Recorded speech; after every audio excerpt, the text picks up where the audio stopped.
Hey there, kids. Folks call me the Curious Fox because I'm curious about stories.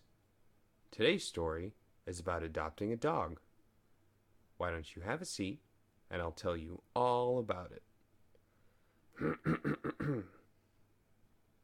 Dad, can I have a dog? David asked his dad while they sat next to each other in the living room watching TV. What brought this on? Said David's dad, turning off the TV and looking at David. I don't know, David shrugged. My friend Bobby has a dog that likes to play with us when I go to visit. He's cute and a lot of fun. I thought it might be nice to have one of my own. So, what do you say? Can I get one? I don't know, David's dad said. He didn't sound like he thought it was a good idea. Dogs are a lot of work. I know, said David. I promise that I'll feed him and give him baths and play with him just like Bobby does for his dog.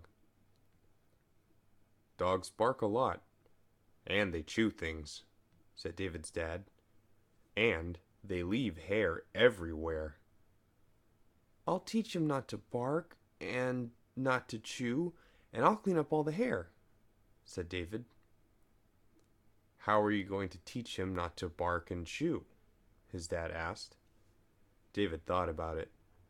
Bobby told him that his older brother taught their dog those things. But David didn't have an older brother. He was only 7. But he knew how to use the internet to find things. He looked up some articles on dog training. He also saw one that said most dogs in animal shelters never get a nice home. See, Dad, said David, when David showed him what he'd found. If you let me get a dog from the animal shelter, I can train him and take care of him. It still seems like a lot of work, said David's father. Please, Dad? Asked David. We can go tomorrow and take a look. The next day, David was excited when his dad took him to the animal shelter.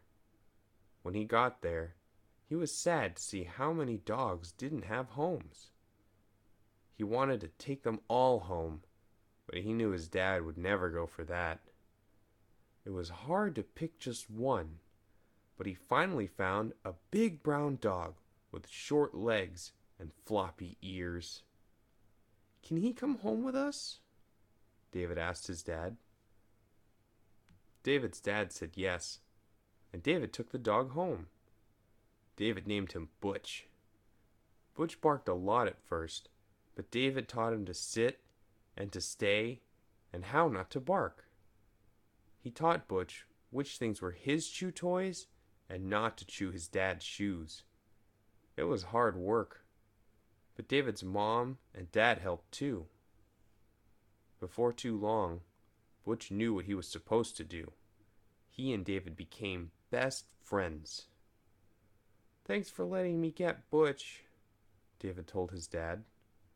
I'm proud of you, his dad said. You did just what you said you were going to do. Thanks, Dad, said David, just before Butch jumped up and licked his face.